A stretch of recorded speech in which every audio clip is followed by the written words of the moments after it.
You're on the Social Entrepreneurs Index as one to watch. Tell us a little bit more about what you were building and how that caught their attention. If business is the problem, then it must also be the solution.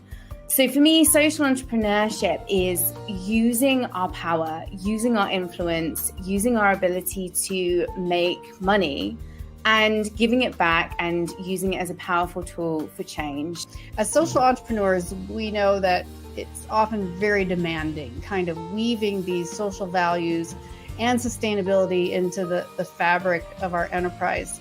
So what is it about the field of social entrepreneurship that, in your view, holds the potential to make our world a better place? That's a great question. Thank you, Anne. So I do think that the world should really shift into a direction where every business is a sort of a social enterprise. That's my dream. I think if there were more social enterprises, if there were more businesses based around values and ethics, I think this world will be a better one. So social entrepreneurs, they have an advantage because that's already part of their DNA. It's part of who they are. It's part of their mission. It's part of their brand values. It's part of that, even the reason why they exist. So that's a huge USP, I think. So I think that's the advantage. So, but I think there should be more. Welcome to Global Socialpreneurs, a one-of-a-kind talk show showcasing expert social entrepreneurs. Learn their stories and their secrets to creating a sustainable impact. Now, here is your host, social entrepreneur Anne SCOTTLIN. Welcome back to Global Socialpreneurs. I'm your host, Anne SCOTTLIN. I'm so thrilled to have you with us today. And today is a very special treat because we're going to go back through some of the highlights from Season 1 and 2 here on Global Socialpreneurs and hear what some of our favorite guests had to say about social entrepreneurship. And if you haven't gotten to know us yet, if you don't really know what this show is about or what social entrepreneurship is really about, or if you'd like to just hear the stories of incredible people who are doing it now, then stay tuned because we are going to talk about entrepreneurship inside and out. This is going to be a really fun episode, probably one you'll want to rewatch. So I hope you'll stick around with us. So what is social entrepreneurship? Well, this was a term that was forged back in the 1980s by Bill Clayton, which many of you will have heard of Oshaka Innovators for the Public. And he basically said, I started realizing there were people all over the globe who were doing for-profit businesses to create an impact, as opposed to charities and nonprofits. And because of that, I thought there should be a term for these people because everyone was out there doing it all on their own. Now, granted, remember, this was 40 years ago, 40 plus. So this was new then. Even now, we talk more about social enterprise and social entrepreneurship, but it was new then. What was really big and different was what makes a social entrepreneurship different from a nonprofit or a charity. And we're going to talk about that today with some of our guests. Also, what makes it different from a regular startup? And I'm going to ask them, why is monetizing so important? What is the factor in monetizing your impact program, impact business that gives it an edge or an advantage that a charity-based system may or may not have? And sometimes they work very well hand in hand. So we're definitely saying charities and nonprofits have a great place in the story. But our particular story here today is about social entrepreneurship. I'm going to ask our guests what got them into social entrepreneurship. And I should have been on this one because I could have given you a story there. We'll save that for another day. Why? Why did they do it? And then explain to us what each of their social entrepreneurship does. What is the business and kind of what is that business model? And then finally, I'm going to ask them about advice. Give us some advice for those of us who are already social entrepreneurs, to viewers like you or others who may not be a social entrepreneur but would love to consider it, or someone who's considering pivoting their existing business into a social entrepreneurship or social enterprise. And I'm really looking forward to sharing with you their answers to that. And then finally, we're going to even ask, what does the future look like? What kind of a different place is the world if social entrepreneurship was more of the norm? So let's get started. What is social entrepreneurship? Well, for the purposes of this show, I will say that social entrepreneurship has so many definitions, which is one of the reasons we're having this global conversation, which is to kind of not narrow down the definitions, but possibly expand them. There's several sort of purist definitions, but I think those can even keep us inside a box and prevent us from making the impact we really could be making if we weren't so attached to the precise definitions. But in simplistic terms, for the purpose of this show, the most simple formula that we use here is, again, can be up for debate, is this. So a social entrepreneur could say, quote, I do blank. That's their business. What does their business do? I do blank in order to help solve blank, which is a social or environmental problem. I build boats to help solve transportation challenges on the Amazon. You can fill in the blank any way you like. I just made that one up out of my head.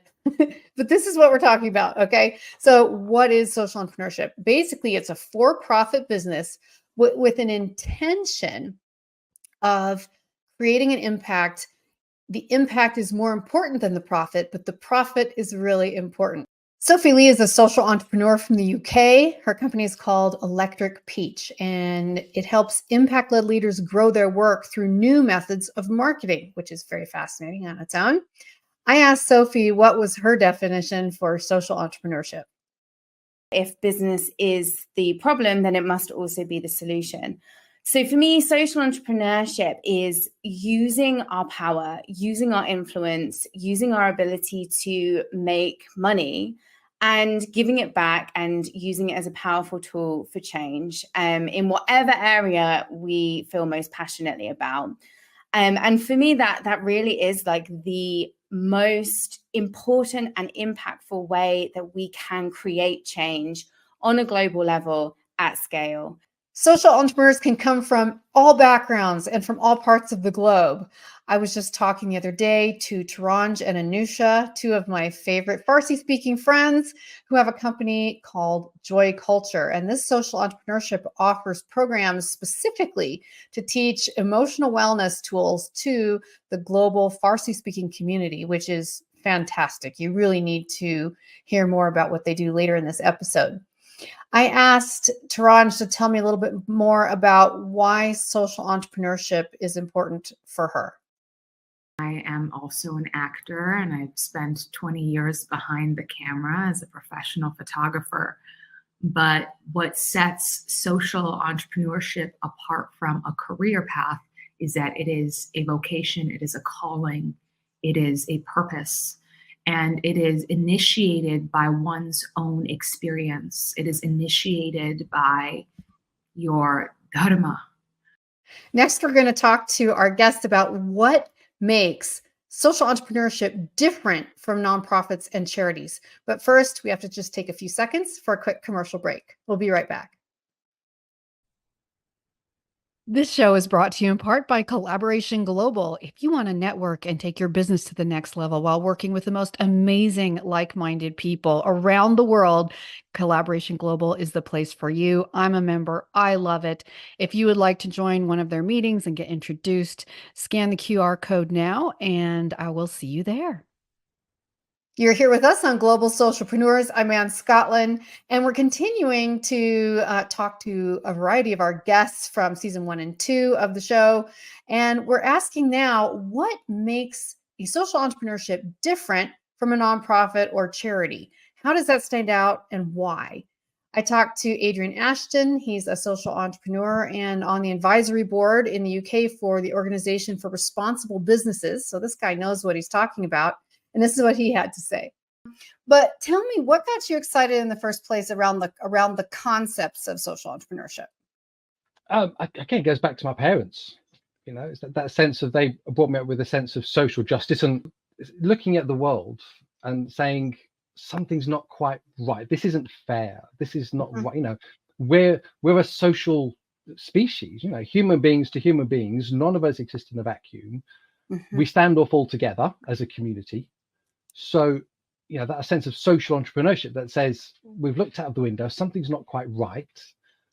And rather than rely on a traditional philanthropic model of charity, relying on the goodwill of strangers to give us a gift that may or may not happen and may or may not come with strings, what if we set up something more sustainable, something rooted in trade and commerce, which gives us more control, more empowerment as well?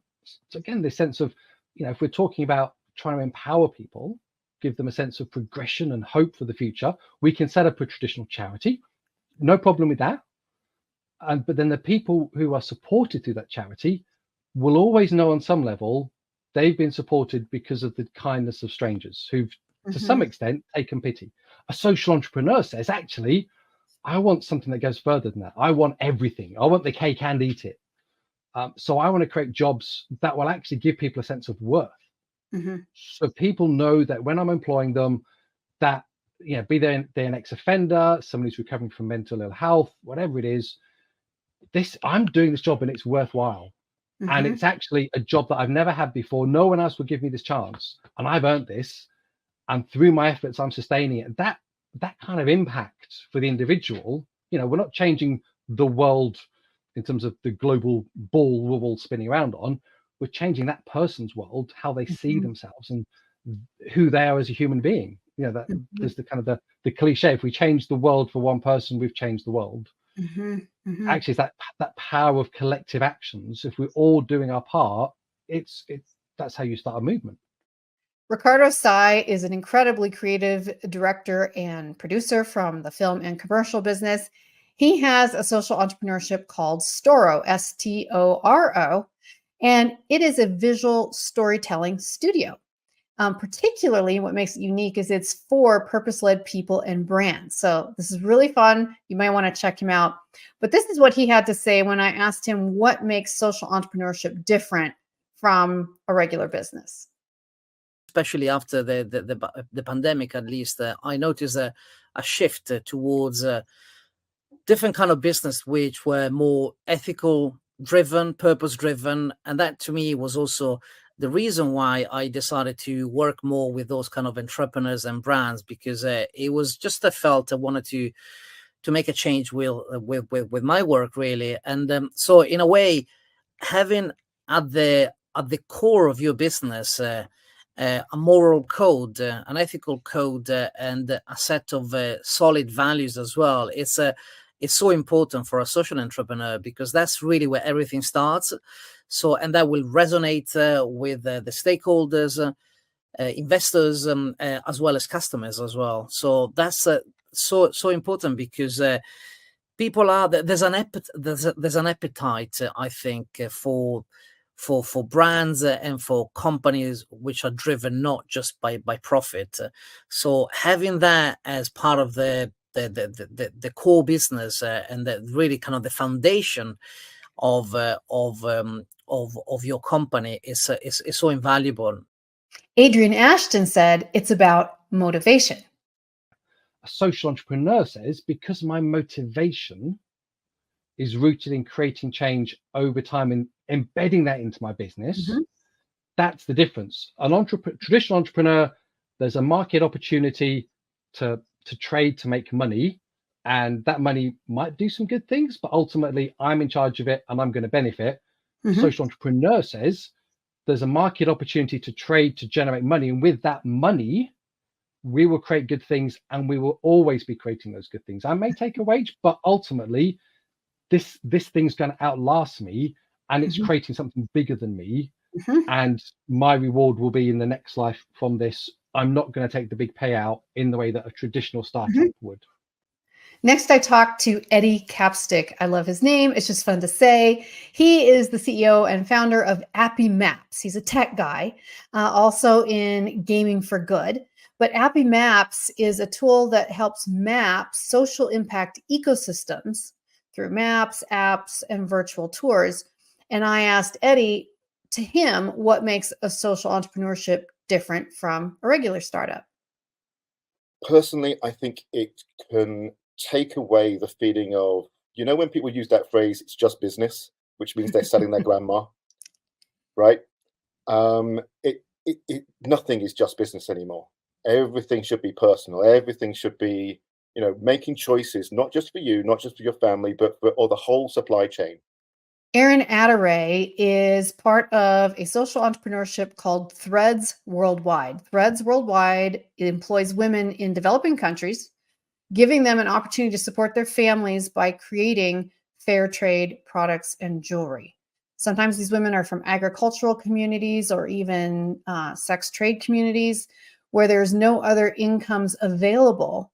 And by being creative with fair trade products and jewelry, they've found ways to support themselves and their children. I asked Erin what she loves about social entrepreneurship and what makes it different. I love social entrepreneurship because it's a way to really reinvent the world in a way where a business actually makes a global impact. And so it's this beautiful interweaving of no more win-lose, but like a win-win situation where independence and financial freedom, all the things, but also in a way that really brings us together and makes a more harmonious place to live in. So another thing lots of people ask about social entrepreneurship is, why is the monetization part so important? What is it about it being for profit that actually is an asset to the business? So I asked Taranj again what she thought about monetization and why it serves a very specific purpose.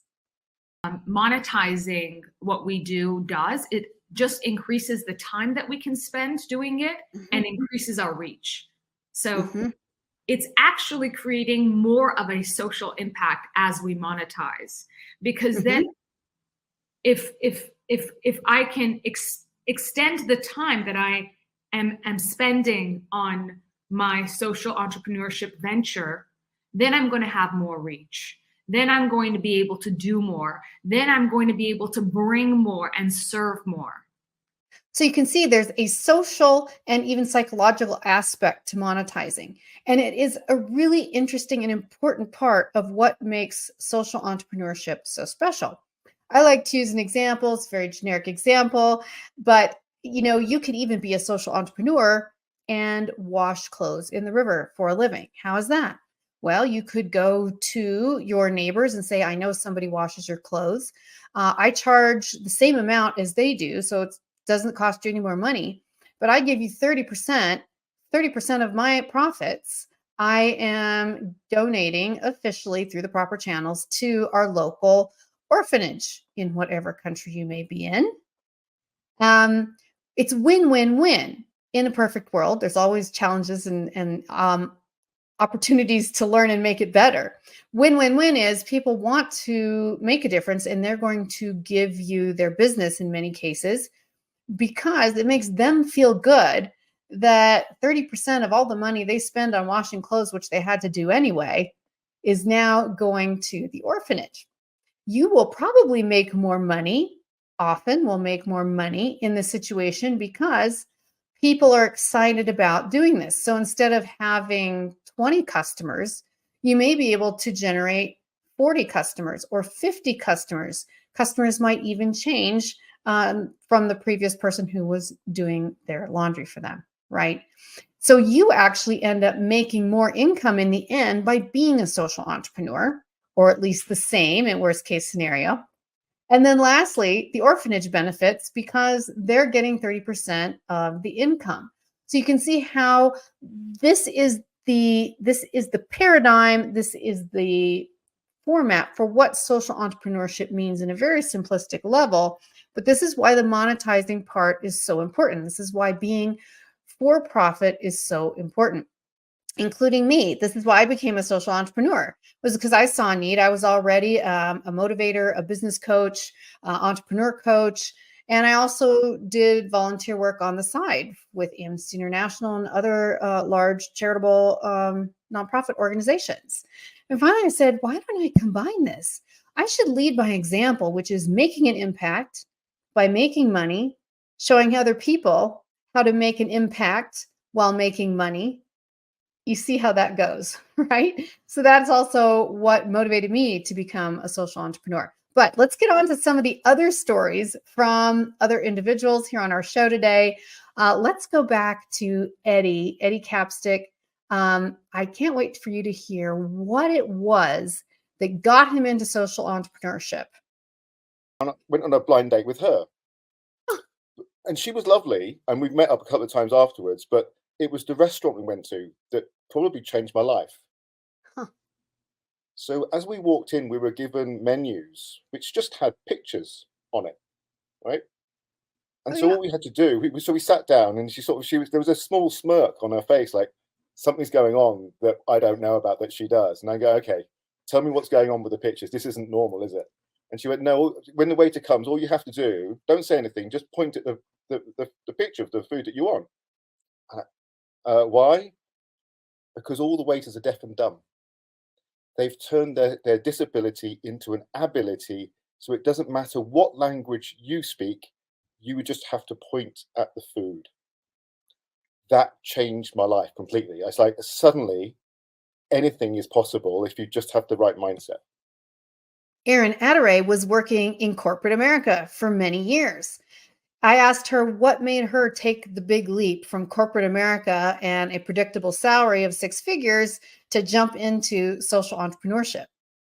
What I love about this work is that, so many, I think 80% of Americans I read recently don't love what they do. They actually don't even like what they do, right? And I feel like many people, myself included, have kind of lived in default for a lot of their lives. I think the pandemic was actually a great gift in that it shifted us into really thinking about what's important and how we want to live and what do we want to do in life. And, for me, just my personal story, as I mentioned, I was climbing the corporate ladder for 18 years, very successful career, started missing my kids' birthdays. And I realized one day that I was in this meeting, a 30-minute discussion about the word the versus a and a new promotional piece for a new product launch. And I'm just like, what am I doing with my life?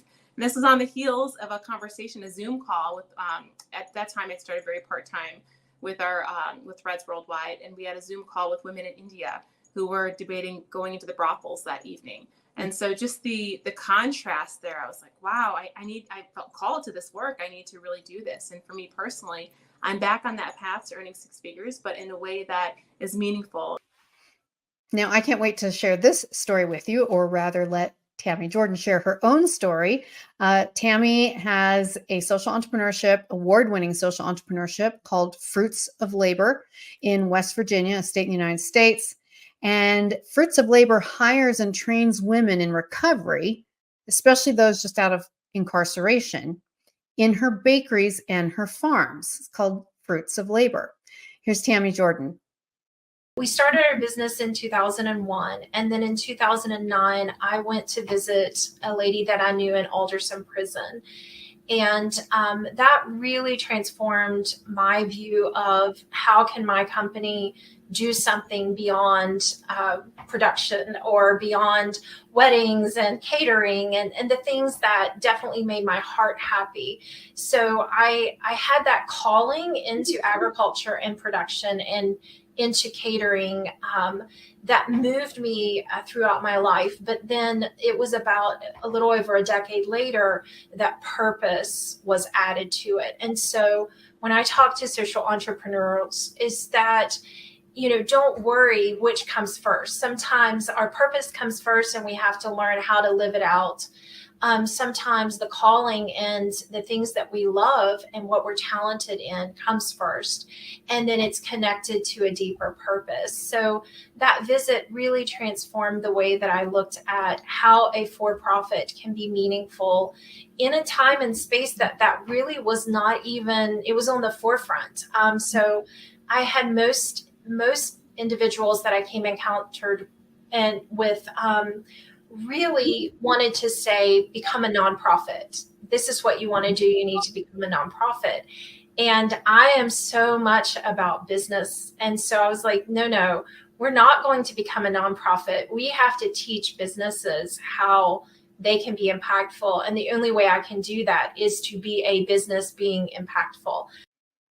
And now back to Ricardo Sy to hear a little bit more about his why and his transformation as he decided to pivot his business from a traditional model to a for-profit impact model. I started to really really think about how can I use what I know best, which is to tell stories and to create beautiful images for good, and that was the beginning of the transformation of my business, really. And so that now focuses more on sustainable, ethical, purpose driven, and value driven brands and organizations. So that was the beginning of everything. I think that there's one concept in Buddhism which, to me, it was quite profound. Is a Japanese expression that says "itai." Itai doshi, I think it is. It means many in bodies, one in mind. To me, that really captured the essence of what I think should be driving life. I think so. So thinking about it as us as individuals. So we're all separate, we're all different. We all have incredible stories to tell. We all have fundamentally different.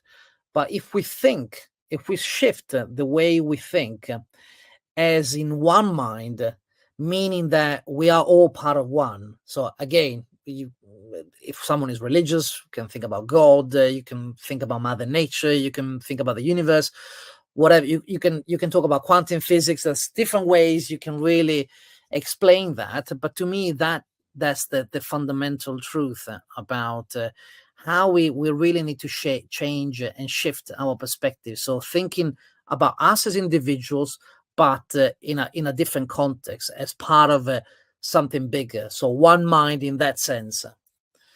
Wow, I love these stories. I'm getting inspired all over again just listening to them for the second time. Already, we have to take a quick commercial break.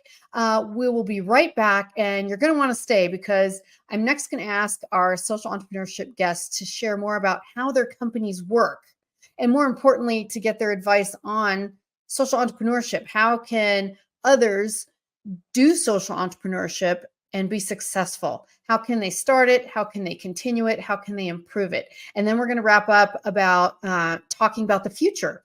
And I'm going to ask them, what does social entrepreneurship look like going forward? And how can the future look different when social entrepreneurship and social enterprise become more and more of a norm?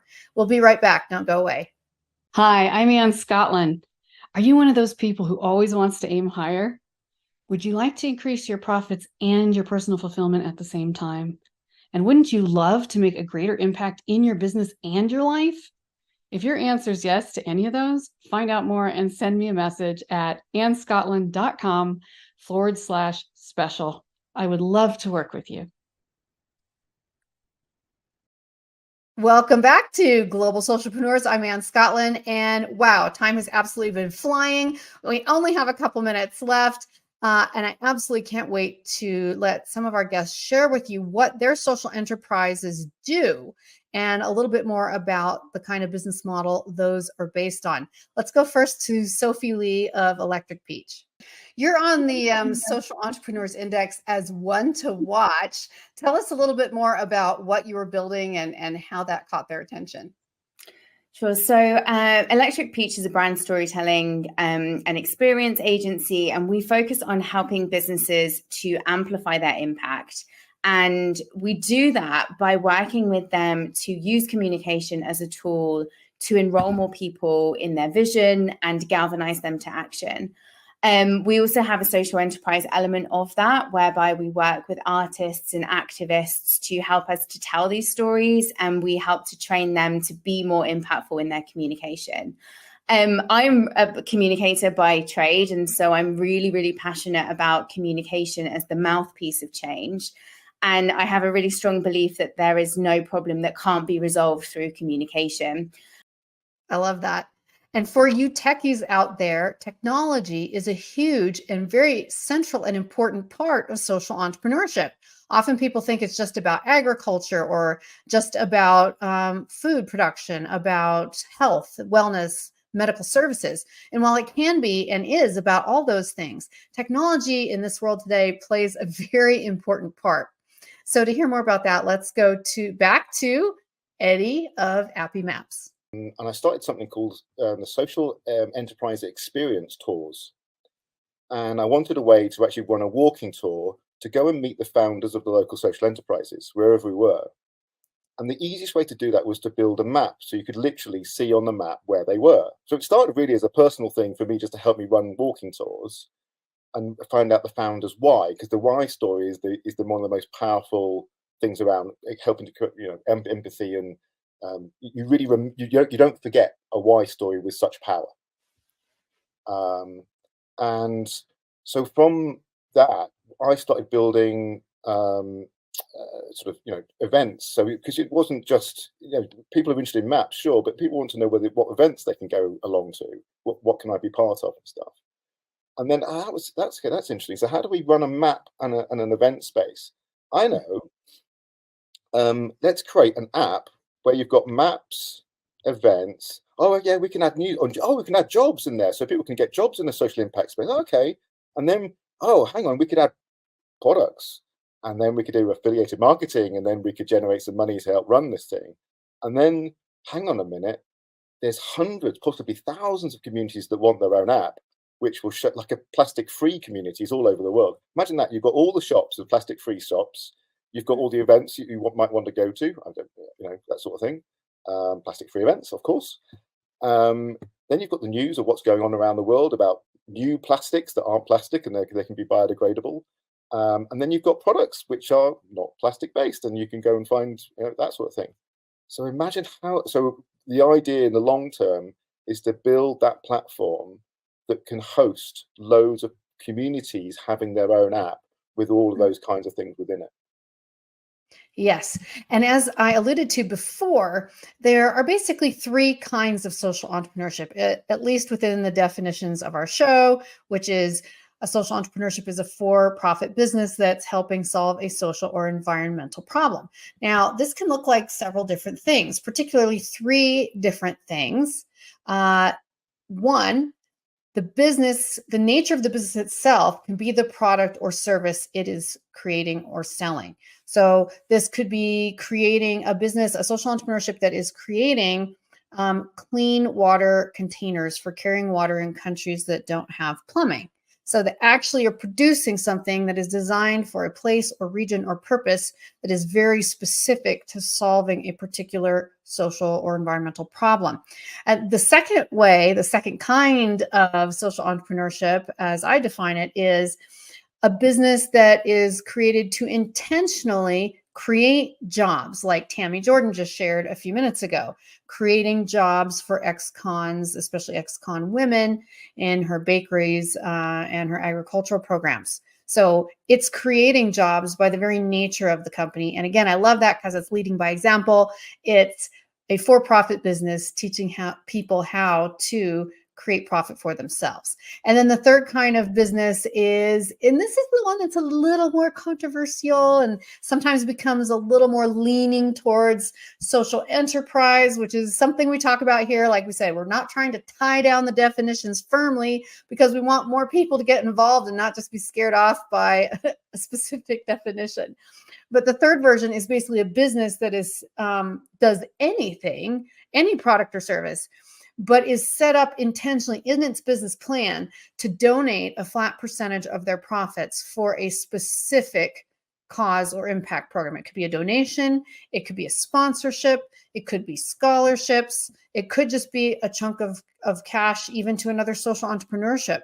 But the question is, whatever they're making, I mean, it literally could be salad bowls, but they've decided that 30% of all their income, that flat rate of everything they make, all their profits, is going to go to a specific impact program. And I share that because Erin Adderay from Threads Worldwide has a really wonderful way of doing this. Threads Worldwide is literally filling all three of those definitions. Let's hear what she has to say. I love all those definitions, Anne, and I'm really proud to say that we actually meet all three of those criteria at Threads Worldwide. In the introduction, you mentioned that we create life-changing work through the sale of fair trade, handmade jewelry and accessories, and home goods. And so kind of that definition number one of really doing things in a sustainable way. So fair trade means essentially really good for people and good for planet. So no child labor, safe working conditions, all of those things. Your second definition is we are creating jobs. We are creating jobs for women in 8 different countries around the globe who hand make these products, but also here in the United States, so 9 countries total, where women can really contribute and have meaningful work while earning an income and building a brighter world. And then lastly, we also have different campaigns throughout the year where we donate a specific percentage of sales. So for instance, every July, we host these dream gatherings where the host selects whatever nonprofit or charity of their choice locally. So anything from cancer to, Humane Society, all of these things, they get 10% of sales, as well as a couple of other things throughout the course of the year. So I'm very proud to say that Threads is actively and intentionally designed to hit on all 3 of those criteria that you shared. So we're talking here about what kind of social entrepreneurships our guests have, or what kind of business models they use. Another business model that's worth mentioning for sure is the co-op. And I didn't know until many years after I had been a member of a co-op what a co-op actually meant and did. This is a long time ago. But to be a little more clear on that and to help us understand, we'll go back to Adrienne Ashton, our responsible business advisor, to hear how a co-op model can be so effective. Worker cooperative, from the outside, looks like any other regular business, except it doesn't have a Jeff Bezos at the background owning all the shares and pulling all the strings, or an Elon Musk. Instead, all the people who work in the business own it collectively between themselves.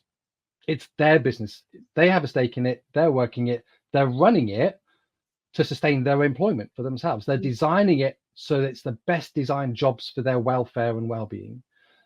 And because of that kind of passion and ethos, they're also then saying, how do we be the best supplier we can be? How do we be the best buyer we can be? How do we be the best neighbor we can be to our community? So we see worker cooperatives actually being, the research shows us, the most resilient form of business models out there as we go along, and the most impactful for the jobs they're creating and the impact they make on local communities. And they come in all sorts of different shapes and sizes and colors. Wow, we only have a couple more minutes, but you must hear some of our social entrepreneurs' advice to you, to others, to existing social entrepreneurs, to people thinking about becoming social entrepreneurs, to people who always just said, I have a day job, I have no extra time, I have no extra money, there's no way I can ever do something like this. What kind of advice does Eddie Capstick give to us? This is what he had to say. Think massive, start small. Think massive, start small. Make sure that small thing works, and then add to it, and then add to it, and then add to it. And make sure each building block works. And the cash flow is still king like any other business. When I asked Tammy Jordan about her advice to others, she had a lot to say about monumental change and what you can do to create that. What I would say is, if you are building a model, you need to look at paying yourself a fair wage, and to be able to say, maybe I don't need all of that and I can put a little bit back in, and that's okay too. So look at what works for your organization, and just know that there are varying degrees. Some will support mission by profit. So once they make a profit, they'll support through a profit. Some will support through the actual doing of the task. And then some will support in all of that. And wherever you choose, you're making a difference. That's the thing, is that people want to say, oh, it has to be of this level. I say to businesses every time I speak, if every business that could in the state of West Virginia would hire one person in recovery, how would that change our state? Just one person, not 20, one person. It would be a monumental change. Wow. Okay. We're wrapping up with a bang here. I had to squeeze these in. What does the future look like, and how does the future look different if social entrepreneurship is becoming more of a norm? And for that, I turn to Eddie. So Eddie, you are a socialpreneur. I try to be, and probably even I'm now trying to go 2 steps higher, I think, which is that. Another thing. What is that? I have to know now. So going more so beyond social enterprise, there's a couple of steps higher where you become regenerative. So you're not just looking at social enterprise as one silo, You're looking at in the whole holistic round of everything that's going on. And here I am going to give our beloved Ricardo Sai the last word. As social entrepreneurs, we know that it's often very demanding, kind of weaving these social values and sustainability into the fabric of our enterprise. So what is it about the field of social entrepreneurship that, in your view, holds the potential to make our world a better place? That's a great question. Thank you, Anne. So I do think that the world should really shift into a direction where every business is a sort of a social enterprise. That's my dream. I think if there were more social enterprises, if there were more businesses based around values and ethics, I think this world will be a better one. So social entrepreneurs, they have an advantage because that's already part of their DNA. It's part of who they are. It's part of their mission. It's part of their brand values. It's part of that even the reason why they exist. So that's a huge USP, I think. And so I think that's the advantage. So, but I think there should be more. I agree with Ricardo. I think there should be more. Thank you so much for joining us today. I hope this discussion with these incredible people, these incredible social entrepreneurs, has really motivated and inspired you today. I hope that if you're not a social entrepreneur, that it got you thinking about what it is and how you can share this concept with the people around you in your profession, in your educational system. What can you do in your community that might make a difference? And if you're already a social entrepreneur, I hope you appreciated the advice and the great words of wisdom that many of our guests shared today. Thank you so much again for joining us. Join our program every week. We stream Wednesdays at 9 a.m. Pacific, 12 p.m. Eastern Standard Time, and that is 5 GMT. So tune in and listen to us. You can also click on the link and check out our whole backlog of episodes from season 1 and the first half of season 2. And if you know anyone who would be a great guest on the show, or if you would like to contribute to helping us make this program possible, believe me, it's a labor of love, and we are turning it into for-profit with our new commercials and sponsors. More to come on that. And last but not least, please do us a big help, like and subscribe, especially subscribe to our YouTube channel. We stream on USA Global TV, E360 TV, Apple TV, Amazon Fire, Roku, many other platforms. But you can always find us and join us on my YouTube channel or any of the ones I've just mentioned. So please subscribe. As always, be kind to yourself today and be kind to others. Talk to you next time. Bye.